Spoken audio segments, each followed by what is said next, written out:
अस्सलाम वालेकुम जी। डिस्कवर पाकिस्तान के साथ मैं हूं आपका मेज़बान आदिल मुनीर। तो सियालकोटी जब भी करते हैं कमाल करते हैं।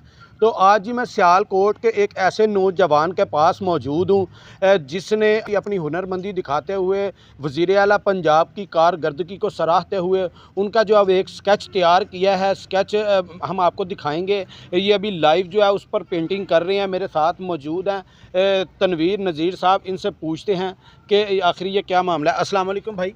वालेकुम अस्सलाम। भाईजान कैसे हैं? जी अल्लाह का शुक्र। भाईजान आप वज़ीर आला पंजाब मरियम नवाज़ साहिबा की पेंटिंग तैयार कर रहे हैं, इसकी कोई वजह? जी सर, बिल्कुल मैं उनकी एक तस्वीर बना रहा हूँ कैनवस पे।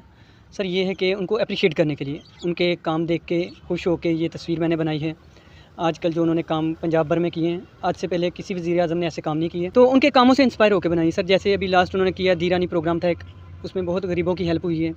फिर ये तजावुज़ात के ख़िलाफ़ जो ऑपरेशन हुआ है, ये भी बहुत अच्छा हुआ है। और अभी जो रिसेंटली चल रहा है रमज़ान पैकेज, तो इन कामों से खुश हो के देखिए, हम आर्टिस्ट हैं, किसी को दे तो कुछ नहीं सकते, तो एप्रिशिएट करने का हमारा ये अपना अंदाज़ है। तो मेरी दिली ख्वाहिश है कभी मुमकिन हो तो मैं उनको मिलूँ और ये अपने हाथ से गिफ्ट करूँ।